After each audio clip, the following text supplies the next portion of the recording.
thank you for joining us, Stephanie. You're like probably the first voice actor we talked to. I mean, Caitlin Glass was big into anime, but you're one of the only ones She's a that, voice actor.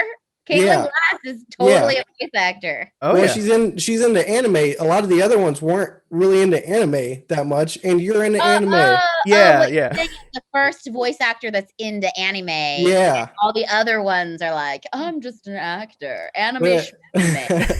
but they always use the I don't have enough time. Well, you know And what though? I'm less into anime than okay, you know what? I was into anime. yeah, fair And it's enough. true. I don't have enough time. I don't sit around and I like now if I watch it, it is kind of for work. Well, I that's get got to be. I mean, that's pretty awesome, though. That's still it pretty is. awesome. It is. My joke to my friends is like, I get to binge Netflix before it's on Netflix. Right. Well, our favorite anime is Cowboy Bebop. Do you have a favorite one, or do you not like to play favorites? I have like many favorites. Cowboy Okay. Bebop is one of my favorites. Yeah. I love the episode where they find that they all get high. Right. That's a great episode where Spike's like The crawling. mushroom The samba. step. I Yeah. also love. I don't remember which episode, but you know the guy, the cowboy guy that comes. Oh yeah. towards The the end. blonde hair. The Yeah. not that YMCA. And look, when I watch Cowboy Bebop, I that's one of those shows where like I really like the dub, Yeah, but I also really like the Japanese. for sure. And you know, like the dub is different than like the Faye is the most different. But I mean, I think Wendy is great as Faye. Yeah. But in Japanese, she's more of a bratty younger sister. And Right. in the English version, she feels like almost a potential love interest, you know. I think they're playing to their audience there. I actually the just male had nerd. this kind of conversation with somebody the other day about how a lot of times the dub ends up kind of changing the personality sometimes of the characters. Little bit.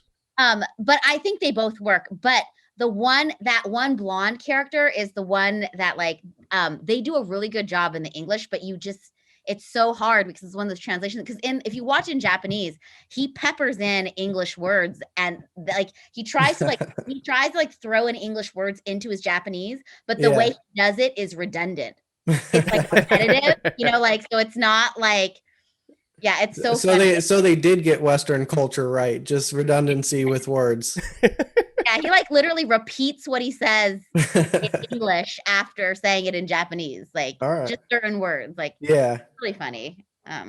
Outside of anime, you know, obviously, because you said you don't have as much time for that. What do you nerd out for? What do you get really excited about? I nerd out for a lot of stuff. One of the reasons why, you know what, I would watch a lot more anime if it's so weird as a voice actor say. I prefer the subs. Right. And like a lot of my binge watching these days is like while I'm working because multitask. So like I can't, if I want to watch something subtitled, it's like I can't watch it when I'm working. We literally have this conversation all the time being dads. It's like we can't watch subtitles anymore. Like thank God for the simuldub. Totally distract. How old are your kids? My son is 3. Mine are 5 and 8 now. Yeah. So 5 and 8, you have are they boys or are they girls? Boy is the oldest, girl is the youngest. And my son, son. Boys are crazy, man. Yeah. Oh, no, they my are. Goodness. I have him actually kind of like in his room right now with we did the ABC Mouse thing for him. And so he gets to go to school. ABC Mouse. Do you? That is awesome. When he gets older, I'll tell him about that. But yeah, I just have him kind of shut up in there, and he gets so excited. I want to go to school, Daddy. And it's like, okay, son, if it keeps you quiet for a few minutes, absolutely. Yeah, ABC Mouse is great. I feel like, especially when I read the books, especially books about animals, I'm like, oh, I didn't know that. Oh, but yeah, I think the Age of Learning is the company that does it, and they do a really, really good job. Oh, they do. but yeah, I can't. So let's see what. Okay, I'm totally nerdy for Star Wars. Like I love Star Wars. Yeah, I Not got but not I got episodes my 1 through 3, tattoo. Not though. episode 1 through 3. What didn't you like about those? I just so episode 1 to me was too kidsy. Right. So I felt like, okay, like, and so episode 1, I was like, it was too kidsy, and Yeah. I felt like it just didn't. I didn't enjoy it. I understand. Yeah. It felt dumbed down, right? Then I watched episode 2, and episode 2 I felt like had the potential of a good movie. Like the story was all there and stuff, but I just didn't think the movie itself was made well. I thought like the actors were better than the performances they gave. Right. And so it was more disappointing, even though it was a better story. You know what I mean? It had better content than episode 1. Episode 2 had better content than episode 1, but was executed more poorly, in my opinion. So like, and then I just couldn't watch episode 3. I was like, fool me twice. Like, so I've watched every other Star Wars movie, and yes, I really did like Last Jedi. So okay, cool, yeah. See, I still haven't seen it, believe it or not. Like it's on my list. It's there. I was that child in the movie theater for episode 1. I think I was about 9 or 10 when it came out. So so then it was perfect for you. Yeah, it was a different experience for me that I think than it was for anybody outside of that generation. Probably didn't feel the same way. But I also didn't like the whole midichlorian. That one didn't make a whole lot of sense. Because like the Force has been so like I have a friend, a voice actress friend. When people ask her what her religion is, she says the Force. Nice. Like there's so much that you can extrapolate from that lore that kind of works with the various like mysticisms, and whether it be like Eastern philosophy or even magic, things like that. Like you can kind of relate it to a lot of energy work stuff in the world. But then when you start putting it like a technical fictional science on it, with all those rules, then it kind of takes away from it kind of goes into the realm of Scientology at that point. Are you excited for the Mandalorian coming out this month? Season 2? Yeah, I mean, I like Mandalorian. Okay, it's not my fave of all the Star Wars stuff. Right. I think my favorite, it goes in between, because to me, like Star Wars is a fairy tale. Yeah. It's like in terms of genre. So I like that. It makes me feel like a child and a kid again when I watch it, like, and full of hope and promise, and, and this idea that like the good guys will win, and lightness and dark and all that kind of stuff. But sorry, all my Google alerts are going off. No worries, no worries. But for a second, I thought it was my computer. I was like, what's going on? But my other but then I also really, really, really like Rogue One. Rogue One was really good. It was well done. But that is completely opposite of the rest of the Star Wars stuff. It's Rogue One is like a war movie. So it almost like it doesn't fit into the rest of the genre. But there's so many gems in there, And the cast was so strong. Like just the depth of it was really strong. I'm kind of excited to see where they go with the new High Republic. Have you seen anything on that, or? I don't like to be like, if I really, really love something, I don't want to be spoiled. Yeah, you won't be surprised. I don't want to know who's in it. I don't want to know anything about it. Even if you tell me, oh, so and so is gonna be in it, I'll like punch you in the face. Like I can't remember what movie we saw. We saw some movie. A bunch of us went to go see some movie, and it must have been some kind of like superhero or kind of that genre movie. Yeah. And the very first trailer for, I don't know if it must have been Last Jedi. It was for Last Jedi, yeah. The trailer for Last Jedi, it started playing right before the movie. I must have been a Marvel movie, and immediately my fingers went in my ear, like this is what I do. Like when I closed my eyes and I was until my friend tapped me and told me it was like a crazy person, and everybody. It was so funny because Michelson or Nicholas happened to be at that was at the movies too. It was a group of the entire theater. It was like because it was also a new trailer, like no one had seen it. As soon as the trailer, the first few seconds, I think you see like Ray on a rock or something. As soon as you see Ray, the entire theater was like, yeah, and him and I were like, yeah! And everyone thought we were like insane. It's not because we hate the movie, it's like we didn't want to be spoiled, you know? Right. I am the same way. My wife tries to, like, she loves spoilers. And I think she's crazy for it. And she'll try to tell me these things like, oh my goodness, well, guess what I just found out about the new Star Wars movie? And I'm like, I don't want to know. Don't tell me. If you talk about this, I'm going to leave right now. And you know what I hate is when someone's like, oh no, but this doesn't matter. I'm like, fuck you. Sorry, can I swear? I'm like, as much as you fucking want. Okay, I'm like, fuck you. You don't know what matters to me. You know, or they'll be like, oh, blah, blah, the twist. Well, I didn't tell you what the twist was. I'm like, great. Now I'm going to be sitting there looking for a freaking twist every single second. You know, thanks a lot. It all matters. Shit. So, but yeah, the High Republic though is a like portion. It's more of a lore that they're delving into than any, like, I don't think they actually have any movies or anything announced for it just yet. No, it's a comic book thing right now. Yeah. What is it, like 400 years, 500 years before the original trilogy? I don't know. I know Yoda's only like 200 years old instead of 700 years old. I got really confused during The Mandalorian because I saw Mandalorian late. And then I still haven't watched it. Everybody was well, then I don't want to. We're talking. You figure it out on your own. Okay, it's not fair important. enough. Russell earmuffs, Russell. Earmuffs. Okay, continue. He's got to stick his fingers into his headphones. Well, here I'll just mute. Wait, really? He's gonna.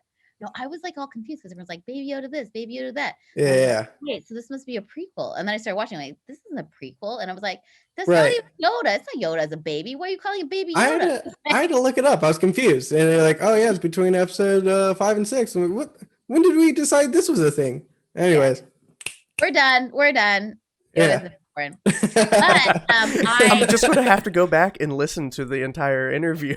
Oh, yeah. We didn't plan that out so good. Yeah, it's all good. It's all good. So Star Wars is like a big one. I was way into Buffy the Vampire Slayer. Nice. One of the things. Okay, so now I've been into this whole. Okay, it's how it started out. I'm also a completionist as well as a no spoiler kind of girl, but I'm a completionist to the point that sometimes I don't even complete things because I'm trying to be completionist. Like, I played Final Fantasy. Was it 8? Okay.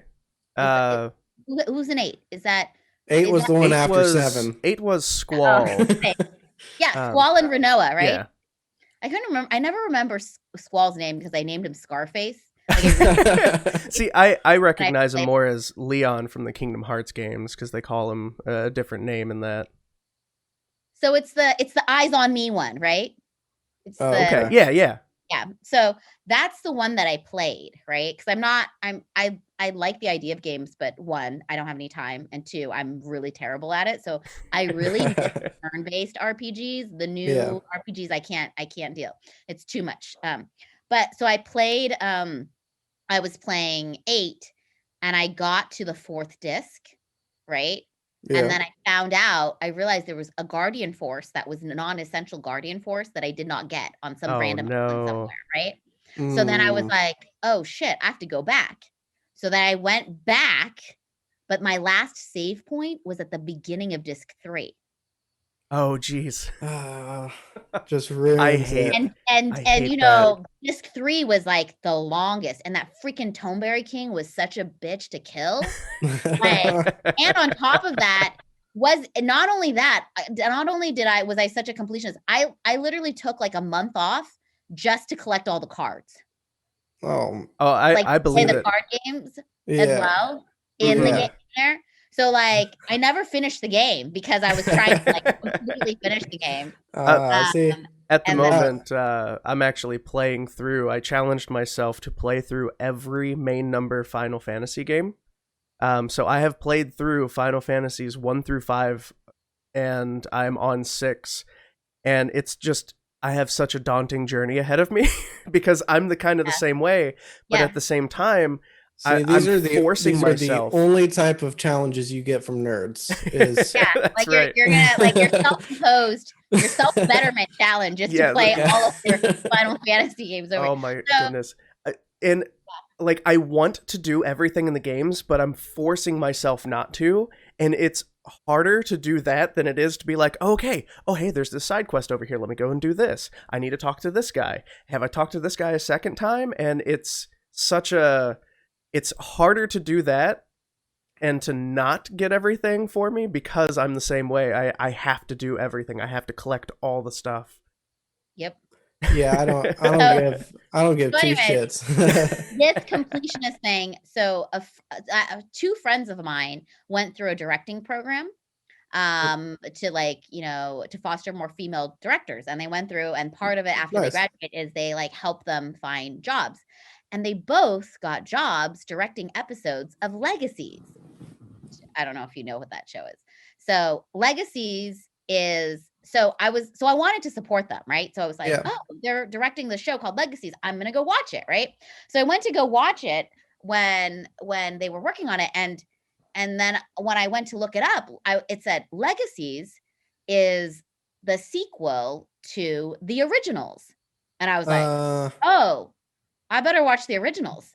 So then I go back and I search for the originals, and it says the originals is a spin-off of Vampire Diaries. Oh no. I went back and I watched all of the Vampire Diaries. Yeah. Which is like six seasons. Six seasons of the Vampire Diaries.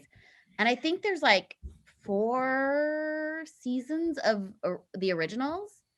Oh. That is good. That's adding up there. Yeah, and then Legacies now is it's going into its 3rd season.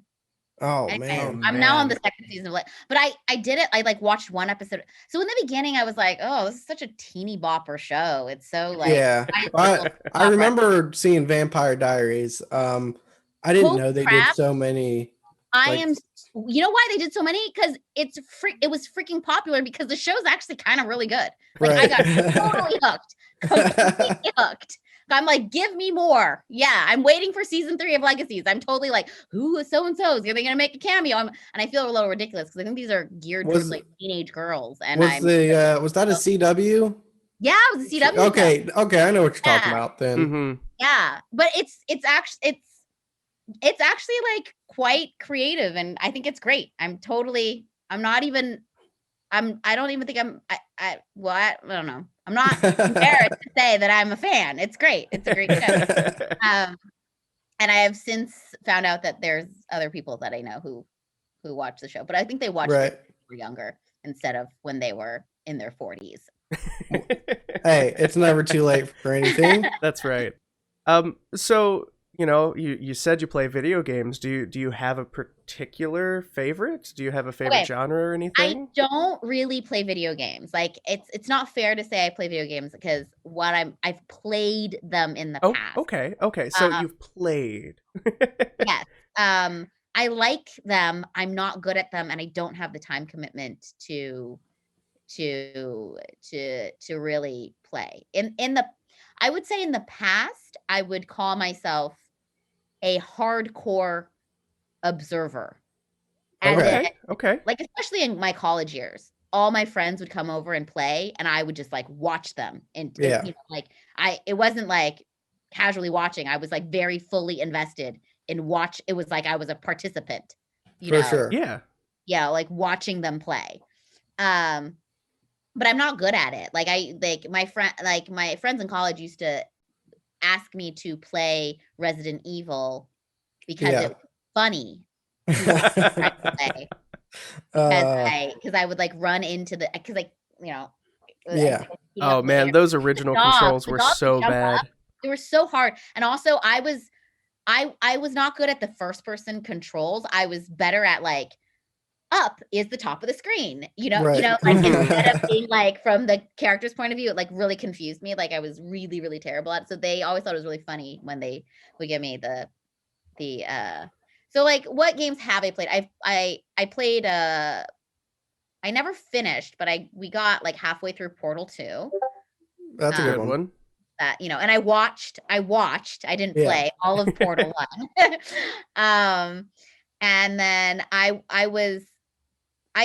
have a little bit of an addictive personality. So for a while, I was like a hardcore puzzle game person.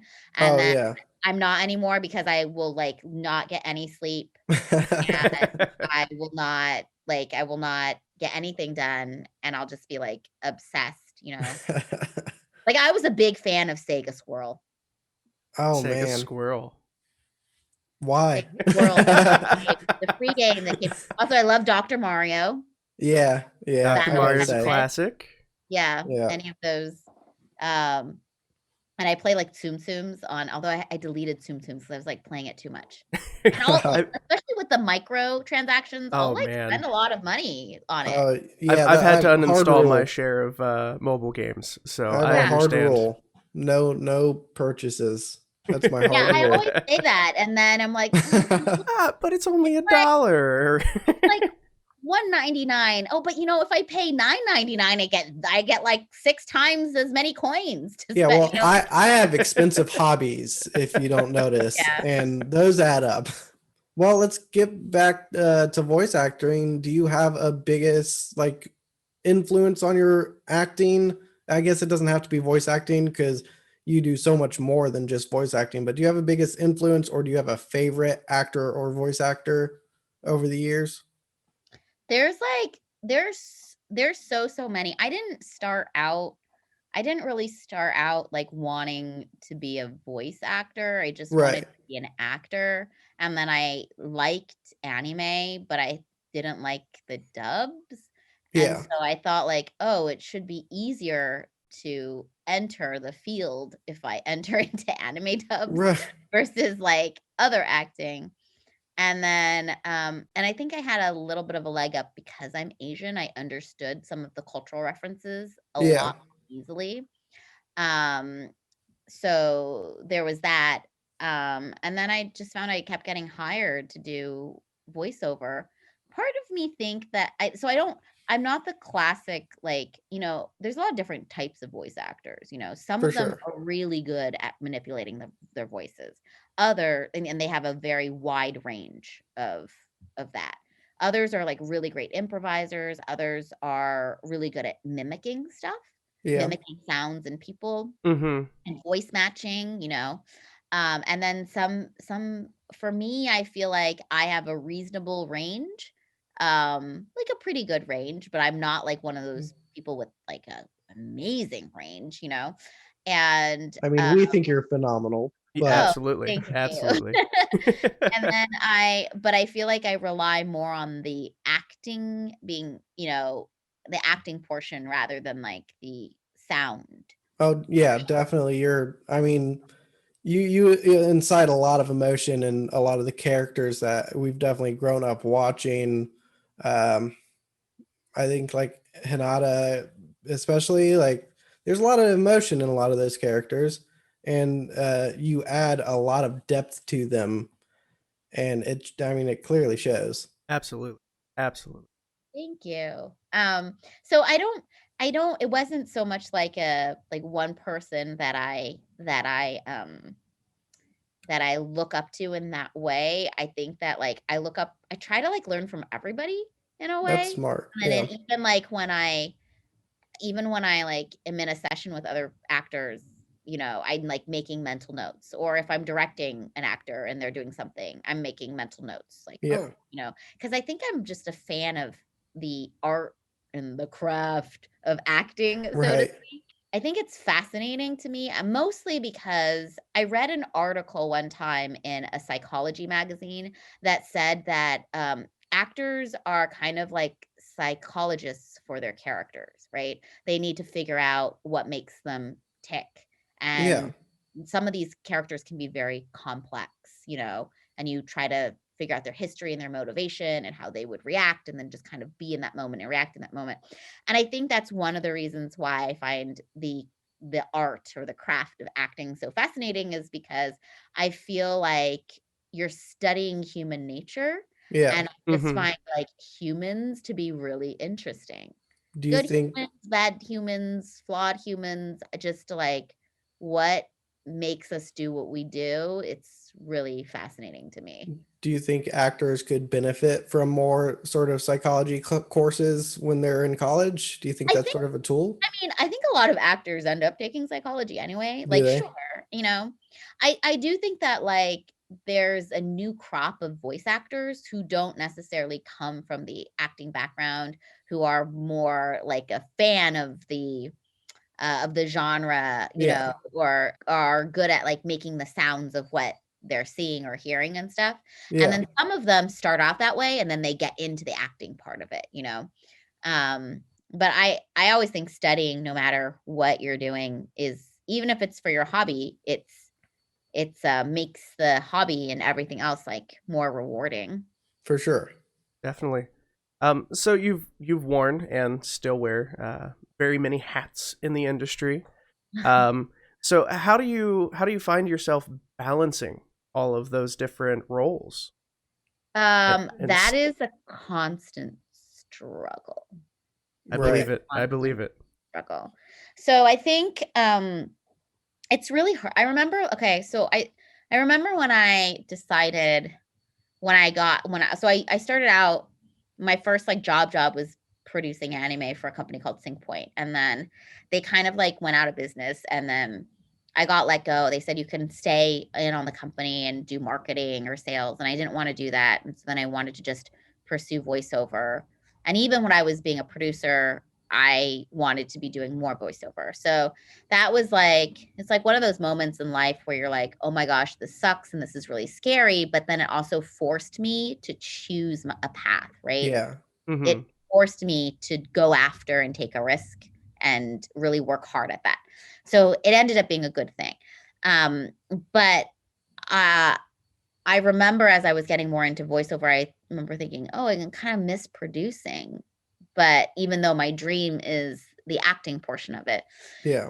And then the more acting you do, the more you realize that like as an actor, you can only be responsible for your own performance. And even then, there's only so much that you can do. Like you maybe you want to do another take, but like there's no time for it, right? Or maybe like you would rather the character go in this direction, but like that's not where the producers and the directors are seeing it, or the script is written a certain way, or maybe the working conditions are in a way that's making it difficult for you to do your job, so you're not at your best. And so there's a lot of things as an actor you're not really in control of.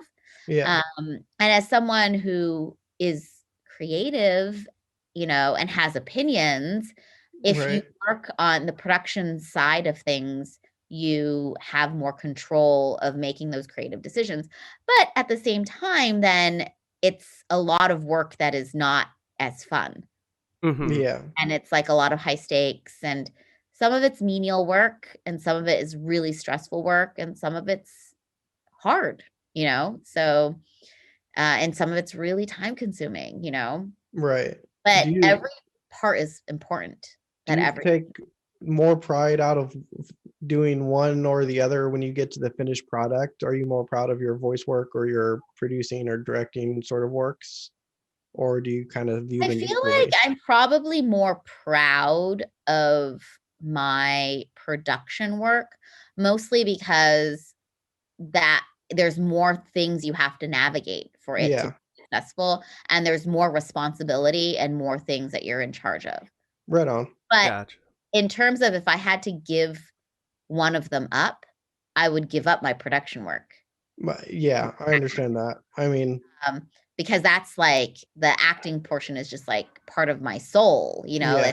Like I remember when I was in my 20s and I had to consider like, what am I going to do with my life? And that thought of not being an actor, like, it sounds really dramatic now to say it, but I would be like sobbing, you know what I mean? Like, I mean, it was like, it's given up a dream almost. And, you know, nobody wants to give up something they've come so close to. Yeah. Well, even then, no, at that point, let me just clarify, I was not anywhere close to it. There's no level of success. Right. You know, but it was super painful, you know. So but the balance is hard, and I'm often not successful at it. There have been times, but I have to, you know, I think like life is always a balance, right? And you can only do your best. And then when something's not working, you have to reassess, and you're like, all right, what am I doing? I'm too tired to do this. You know, like recently I've had to delegate a lot more. Right. And that's hard for me because, you know, part of producing is like making those decisions. And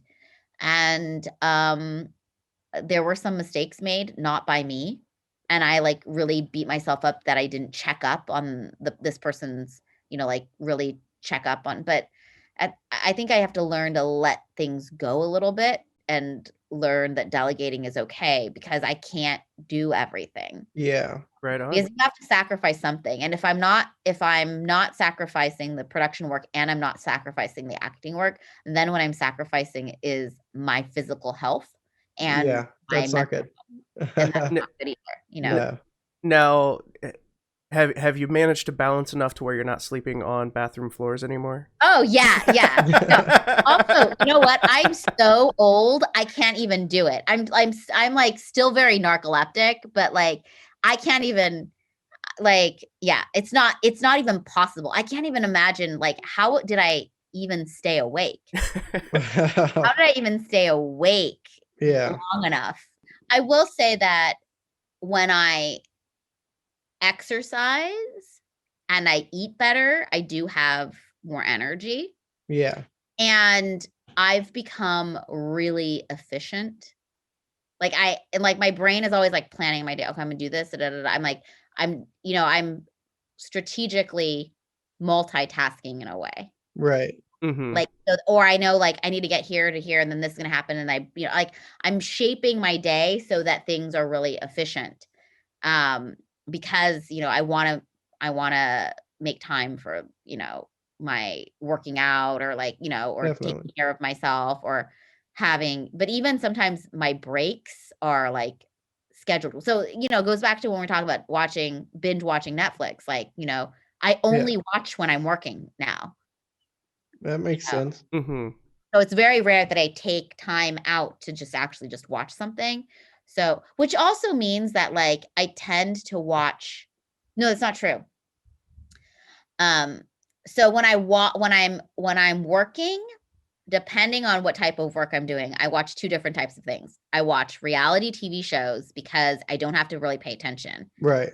Mm-hmm. Or I watch like a mediocre show, not a bad show, but like a pretty good show, because I'm not, you know. But then if it's a show that I'm really into, I watch when I'm working out. Oh yeah. Because you're more focused. I hate working out. Yes. So I hate working out. So I made a rule for myself that like I can only watch the super addictive shows when I'm working out. Because then you're not focused on the exercise. Like I don't have, like when I'm exercising, I am focused enough, but like I don't have to be. I can focus on the show more than working, obviously. But the other thing about it is that it encourages me to exercise. You know, if it's kind of really rewarding yourself. Yeah. Like if I really, really want to watch a show, then I'm like, you're gonna have to work out. You know? Like, it's just, those are the rules, Stephanie. So that's kind of like structured my. Yeah, I like that. We got a couple questions here towards the end that we like to ask everybody. One being, who are some either up and coming voice actors or maybe some voice actors that aren't getting enough light shined on them that are really good that you are digging right now that we should know about? I have an issue with sharing something like that, mostly because I also work in casting, and I don't want to seem like I'm playing favorites to certain people. But that said, I am always blown away by how much talent there is out there. Every single time I'm casting, I just want to give everybody work. And it makes me sad when, only one person can get the job. And when I go through it, like a lot of people could do the job, and when it comes down to it, also, I'm not making the final call. Sometimes it's clients, and then it's personal opinion, and personal preference, and so I just want to say to a lot of the actors out there that are auditioning who feel like I never book, you just don't know how close you're getting to. So just like keep at it, Well, that's good because they're all listening to this, by the way. All three of them. So besides, listening to some of your past interviews and some of the Q&As that you've done, I learned that a dog got into the recording studio one time and had a little accident. Is this the poop story? Yeah, the poop story. So outside of the poop story, do you have any other fun in-house recording stories or anything? I'm trying to think what funny things happened. There's I made myself, this wasn't an in-house recording. This was just me one morning recording auditions by myself. That counts. Yeah, that counts. There was auditions, and they wanted you to make zombie noises, right? Okay. And so I was doing this thing where it's like back of my throat, or it's like a lot of back in the thing with the back of my throat. Oh yeah.